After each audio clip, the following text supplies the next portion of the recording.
যুক্তরাষ্ট্রের রণতরীর পর এবার ইসরায়েলে হামলা করেছে ইয়েমেনের বিদ্রোহী গোষ্ঠী হুতি। ইসরায়েলের নেভাট বিমানবন্দর ও নেগেভ মরুভূমিতে এই হামলা করা হয়। এই হামলায় ব্যবহার করা হয় প্যালেস্টাইন-2 ব্যালিস্টিক মিসাইল। খবরটি নিশ্চিত করেছেন ইসরায়েলের জনপ্রিয় সংবাদ মাধ্যম টাইমস অফ ইসরায়েল।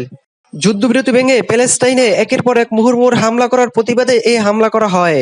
হামলার কয়েক ঘন্টা পরে বিবৃতি দিয়েছেন হুতির মুখপাত্র ব্রিগেডিয়ার জেনারেল ইয়াহিয়া সালেহ। তিনি বলেন, আমাদের যুদ্ধ তো এখন থেকে শুরু হয়েছে।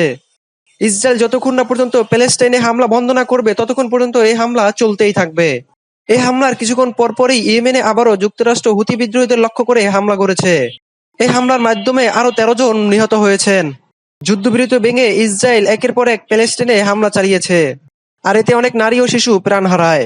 হুতির এই হামলায় সারা বিশ্ব তাদেরকে অভিনন্দন জানিয়েছে এবং ইসরায়েলের এই আগ্রাসন বন্ধের জন্য তারা পিটিশন দাবি করেছে। সারা বিশ্বের কাছে ইসরায়েলকে চারিদিক থেকে বন্ধ করে দেওয়ার আহ্বান জানিয়েছে। চতুর্দিক থেকে একসাথে ইসরায়েলকে হামলা করে ইসরায়েলকে তছনছ করে দেওয়ারও হুমকি দিয়েছে এই হুতি বিদ্রোহীরা। পাশাপাশি অন্যান্য সংগঠনগুলো হামলা করার জন্য প্রস্তুতি নিচ্ছে। ইসরায়েলকে একেবারে ধুলোর সাথে মিশে দেওয়ার প্রস্তুতি চলতেছে।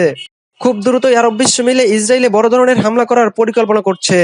এরই পাশাপাশি ইসরায়েলের সমস্ত প্রকার সম্পর্ক শেষ করে দেওয়ারও চিন্তাভাবনা চলতেছে। বিশ্লেষকরা বলছে, অবশ্যই ইসরায়েল অনেক বাড়াবাড়ি করছে, এদেরকে এর জবাব দিতেই হবে।